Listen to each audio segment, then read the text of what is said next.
성도 여러분, 오늘도 주 안에서 평안하십니까? 이제 7장으로 넘어왔습니다. 7장과 8장은 초막절을 배경으로 해서 예수님은 유대인들이 기대하는 세상의 힘을 주러 오신 메시아가 아니라 초막절이 상징하고 있는 구원을 완성하러 오신 분이심을 여러 가지 에피소드를 통하여 설명하고 계십니다. 그리고 9장에서는 나면서부터 소경된 자를 고치는 이적을 통하여 초막절 속에 담겨있는 구원의 내용을 그림으로 설명하고 있고, 10장에서는 유대인들이 원하는 세상의 힘을 약속하는 거짓 목자와 참 목자이신 예수 그리스도가 어떻게 다른지 설명하고 있습니다. 6장에서 유월절을 중심으로 어린 양을 설명했다면 7장에서 10장은 초막절을 중심으로 구원을 완성하러 오신 예수 그리스도를 소개하고 있습니다. 그러므로 초막절에 대한 지식이 있어야 앞으로의 말씀을 이해하는 데 도움이 될 것입니다. 그래서 오늘은 유대인의 3대 절기를 관통하는 구원의 맥이라는 주제로 말씀을 드리도록 하겠습니다. 여기에 나오는 무교절과 7.7절과 초막절은 이스라엘 남자들이 반드시 지켜야 할 절기들입니다. 유대교의 3대 절기인 것입니다. 먼저 무교절입니다. 이 절기는 유월절 다음 날로부터 일주일 동안 지키는 절기로 유월절이라는 말과 같은 의미로 많이 사용합니다. 그리고 7.7절은 무교절 기간에 있는 안식일 다음 날로부터 계산해서 7일이 7번 지난 그리고 그 다음 날을 지키는 날이라고 해서 7.7절이라고도 부릅니다. 이날에 성령이 임했기 때문에 신약에서는 오순절이라고 불렀고, 보리를 수확하는 시기라 하여 맥추절이라고 불렀습니다. 그리고 초막절은 수장절이라고도 하고 장막절이라고도 불렀습니다. 이 절기들은 모두 이스라엘이 애굽에서 나와 광야를 거쳐 약속의 땅 가나안 땅에 들어가게 된 출애굽 사건과 밀접한 관계가 있습니다. 먼저 유월절은 애굽의 장자들이 모두 죽임을 당하는 일로 이스라엘이 해방되어 출애굽하게 되는 것을 기념하는 절기입니다.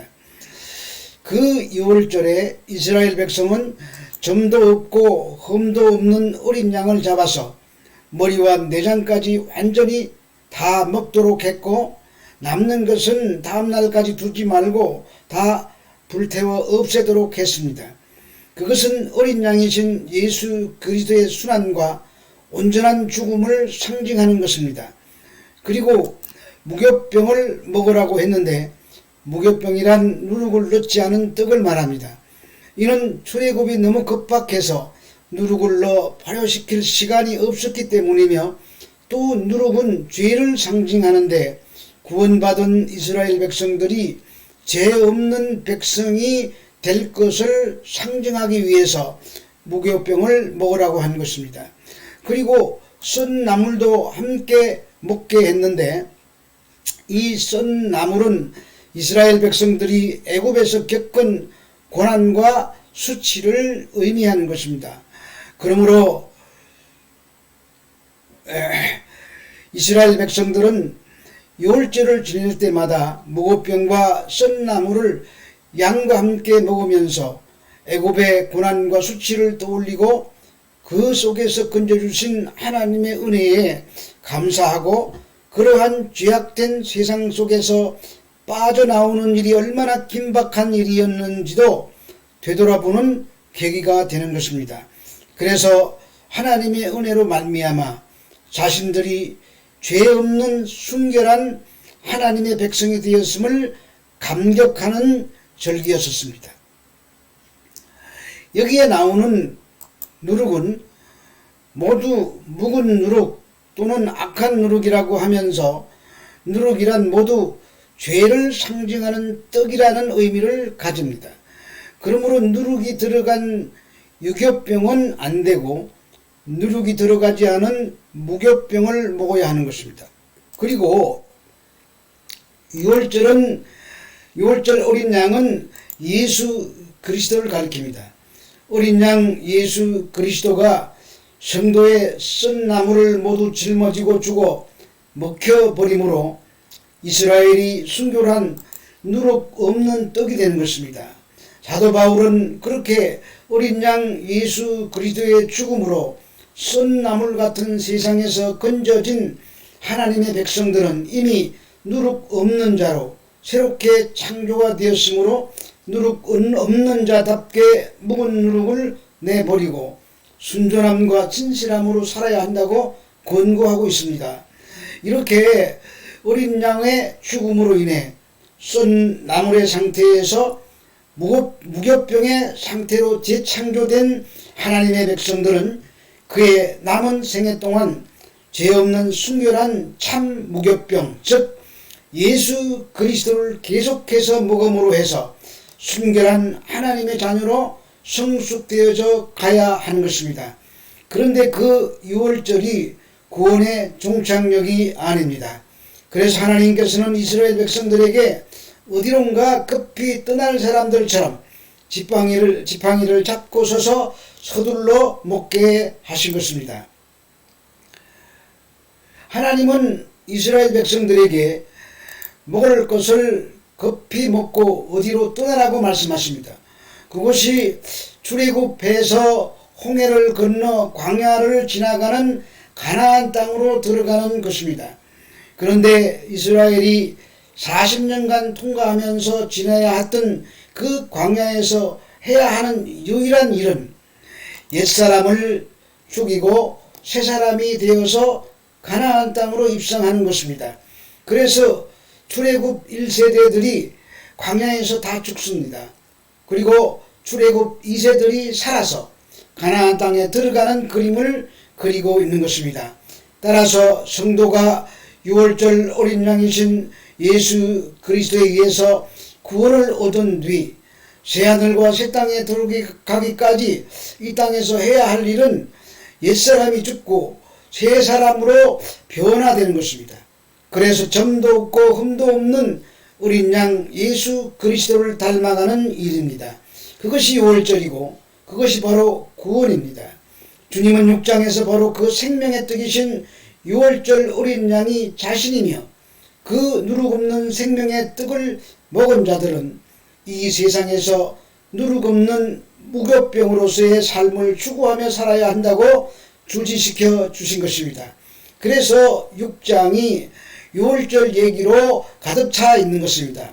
그 6월절로부터 50일째 되는 날이 오순절 즉 7일이 7번 지난 다음 날인 77절인 것입니다. 6월절 다음 날부터 7일 동안을 무교절로 지킵니다. 그러니까 6월절을 포함해서 8일 동안을 절기로 지키는데 그래서 이 8일을 무교절이라고 부르기도 하고 6월절이라고 부르기도 하는 것입니다.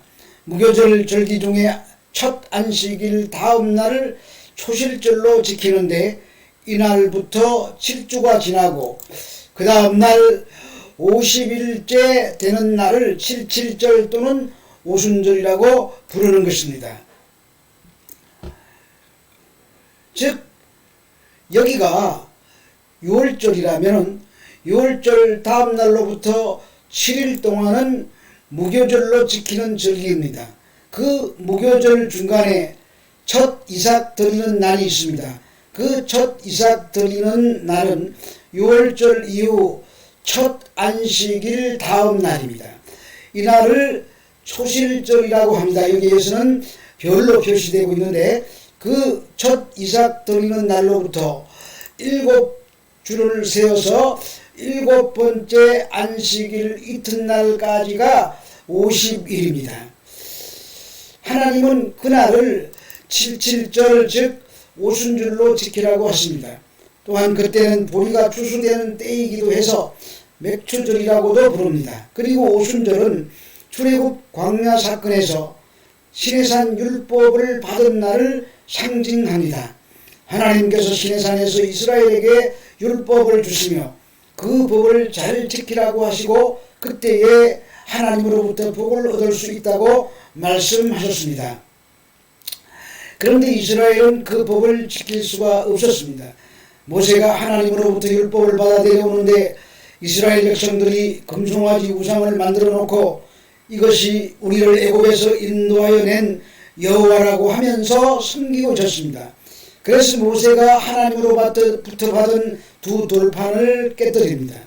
이렇게 타락한 죄인들은 절대 하나님의 법을 지켜낼 수 없음을 보여주는 사건입니다. 그 십계명 돌판의 파괴는 거룩한 하늘의 것과 죄악된 세상의 것이 함께할 수 없음을 보여주는 사건이었습니다. 그래서 그 거룩한 것이 우상이라는 죄악 앞에 서자 심판이 일어난 것입니다. 그 심판으로 이스라엘 백성 3,000명이 죽는 끔찍한 일로 끝이 납니다. 그러나 하나님은 그 불가능하고 무능력한 백성들을 구원하실 계획을 창세전에 이미 세워놓고 계셨습니다. 돌판에 십계명을 새기셔서 주신 것을 구약의 오순절이라고 한다면 마음판에 성령으로 인을 쳐서 다시는 깨어질 수 없는 법을 주셨습니다. 이것이 신약의 오순절입니다. 하나님은 모세에게 주셨던 율법을 직접 그 백성의 마음속에 새기버리셨습니다. 바로 신약의 오순절인 마가의 다락방 사건입니다. 예수 그리스도께서 십자가 위에서 유월절 어린 양으로 죽으셔서 우리 성도들이 썬나물과 같은 세상에서 건지셨습니다. 그렇게 죽으신 예수 그리스도는 첫 이삭을 드리는 날인 안식 후 첫날 부활하심으로 첫 열매가 되셔서 하나님 백성들의 탄생을 예고하셨습니다. 그것을 구약의 유월절서부터 안식 후 첫날의 초실절에 첫 수확을 하나님께 드리고 그로부터 50일 후 시내산에서 이스라엘이 율법을 받았던 그 사건이 바로 그대로 모형으로 나타나고 있습니다. 그래서 하나님의 전적인 주권에 의해 하나님의 택한 그 백성들의 마음속에 성령으로 인을 치셔서 하나님의 법이 마음의 돌판에 새겨지게 되고 하나님의 백성들이 구원받을 수 있는 추수가 일어나게 되는 것입니다. 하나님께서 돌판에 새기셨던 그 법을 택하신 백성들의 마음속에 직접 새겨버리심으로 이제 하나님의 백성들이 그 법을 지키든 지키지 못하든 하나님의 법을 품고 있는 자로서 하나님의 백성으로 칭해지게 된 것입니다. 예수께서 유월절 어린 양으로 쏜나무를 먹은 자가 되어서 십자가에 죽으셨습니다. 그리고 안식일 다음 날 구약으로 말하면 수실절에 첫 열매가 되셔서 부활하십니다. 부활하신 주님은 성천하셨다가 50일이 되는 오순절 날에 성령으로 강림하셔서 돌판에 새겼던 하나님의 법을 성도들의 마음판에 새기셨습니다. 오순절의 시작이라고 할 수 있는 시내산에서 하나님의 법이 죄악된 세상에 임했을 때에 3,000명이 죽었습니다. 하나님의 법은 타락한 인간들이 절대 지켜낼 수 없다는 것을 보여주는 사건입니다. 그런데 성령이 임하시고 하나님의 법이 하나님의 백성들 마음속에 새겨지자 죄인들이 살아나 하나님의 백성이 되는 추수가 일어났습니다. 그런데 3,000명입니다. 어디서 본 3,000명입니까? 바로 금송아지 사건 때 심판받은 3,000명과 같은 수입니다. 그 3,000명의 숫자가 여기서는 살아나고 있는 그림입니다. 이렇게 오순절 역시 하나님의 전적인 은혜에 의한 하나님의 백성들의 영적인 출애굽을 의미하는 절기인 것입니다. 마지막으로 오늘 본문에 등장하는 이스라엘의 세 번째 절기인 초막절은 일곱째 달 티스리웰 15날부터 7일 또는 8일간 지키는 절기입니다. 이때는 가을 추수가 끝나고 알곡들을 창고에 저장해 놓고 그러한 수확을 허락하신 하나님의 은혜에 감사하는 절기입니다. 그래서 초막절을 수장절이라고 부르는 것입니다. 이 초막절에 이스라엘 백성들은 세 가지 예식을 반드시 행해야 했습니다. 먼저 그들은 이 기간 동안에 초막을 짓고 생활해야 했습니다. 하나님께서 이스라엘을 애굽 땅에 인도하여 내셨을 때 그들이 광야에서 장막에 거했던 것을 대대로 잊지 않게 하기 위해서 그들에게 장막을 짓고 그곳에 살게 하신 것입니다. 광야에서의 이스라엘의 장막은 하나님의 보호하심을 상징하는 것이었습니다. 그래서 그들은 장막을 짓고 초막절을 보내면서 하나님의 인도하심과 지키심과 보호하심에 의해 자신들이 구원을 얻었을 뿐만 아니라 풍성한 수확까지도 하나님의 지키심과 보호하심의 결과라는 것을 감사하며 보냈던 것입니다. 그리고 이스라엘은 이 초막절 기간 동안 실로암에서 못에서 물을 기르다가 성전 제단에 물을 부어 제단으로부터 물이 흐르게 했습니다. 광야에서 그들은 반석의 생수로 먹이신 하나님을 기념하는 것이었습니다. 또한 초막절 기간 동안 성전에 큰 촛대를 세우고 항상 불을 켜두어야 했습니다. 그것도 역시 광야에서 불기둥과 구름기둥으로 그들의 앞길을 비추어 그들을 약속의 땅으로 인도하셨던 하나님의 인도하심에 대한 감사의 행위였었습니다. 이처럼 초막절이 담고 있는 그러한 상징적인 행위들은 모두 예수 그리스도 안에서 완성이 된 것들입니다. 그러니까 만물을 소성케 하고 기갈로 죽어야 할 자들을 살려내는 생수를 흘려보내는 반석과 성전은 예수 그리스도를 상징하고 있는 것입니다.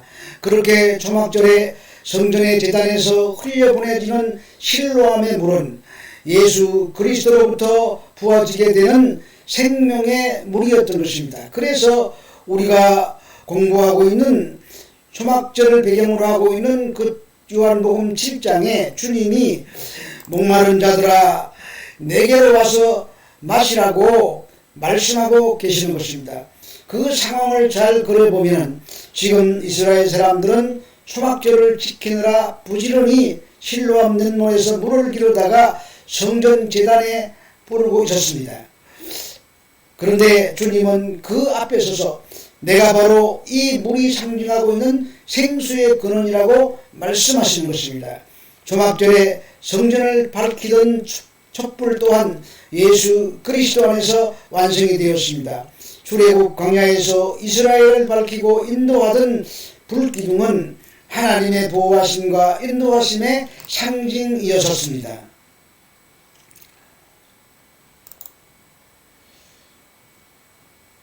유대인의 3대 절기는 하나님의 백성들의 구원의 서정을 그리고 있었습니다.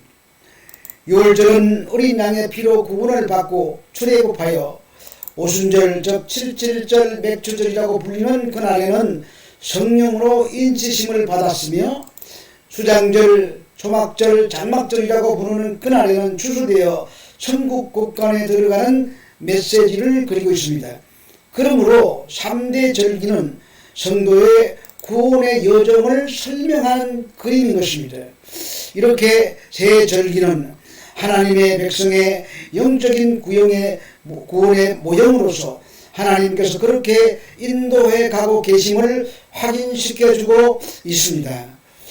따라서 성도는 진짜 영적인 출애굽을 대망하며 살아야 하는 것입니다. 그런데 유대인들은 그 절기 속에서 하나님과 하나님의 구원의 비밀을 읽어내지 못하고 그저 율법적으로 그 절기를 지키는 것으로 자신들의 자랑으로 삼았습니다. 그리고 그러한 자신들의 행위를 근거로 하나님을 자기들에게 마땅히 이 세상에 복을 내려주셔야 한다고 오해하고 있었던 것입니다.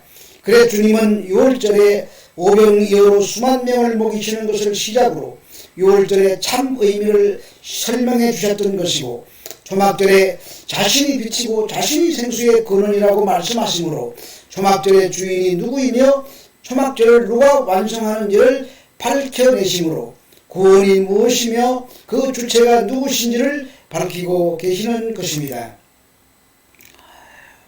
성도 여러분, 코로나 더욱 조심하시고 주 안에서 우리의 구원자시며 생수가 되시는 예수 그리스도로 인하여 기쁨이 충만한 또 한 주간 지내게 되시기를 주 예수 그리스도 이름으로 축복합니다.